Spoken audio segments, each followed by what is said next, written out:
I drugo jutro zaposleni u javnom sektoru, a kažu po nekim računicama da ih ima oko 500.000 uz prvu kafu, koja se također računa u radnu obavezu, komentarišu dobru volju vlade da im aprilska plata skoči za 5,5%.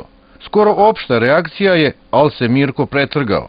Neosporno je da malo ko, čast snalažljivim izuzecima, može sa aktuelnim primanjima da sastavi kraj sa krajem, a da se nešto novo počne da i ne maštamo.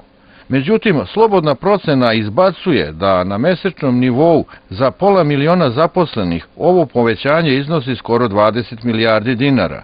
Šta će na to reći MMF, čućemo kad dođu u vizitu. Ovoj naklonosti vlade prethodili su štrajkovi i protesti zaposlenih u javnom sektoru, sa osnovnim zahtevom hoćemo veće plate. Ako se film vrati malo unazad, još pre 2 godine se znalo da para za sve nema, zato je kao rešenje izabrana reforma javnog sektora. Tako je smanjen broj uposlenih za nekih 5.500. To nije ni R od reforme, koja pored racionalizacije troškova podrazumeva i veću efikasnost rada.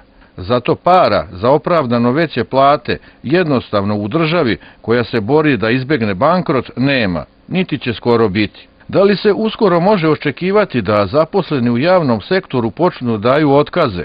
Ironično je, a možda i cinično pitanje, kada se zna da su prosečne plate u privatnom sektoru u proseku za 30% niže, nema sindikata, a nema ni one normative radnih odnosa koja zaposlene u javnom sektoru čuva kao bele medvede.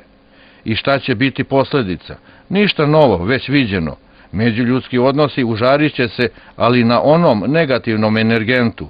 Ko to zna da radi, manje od mene.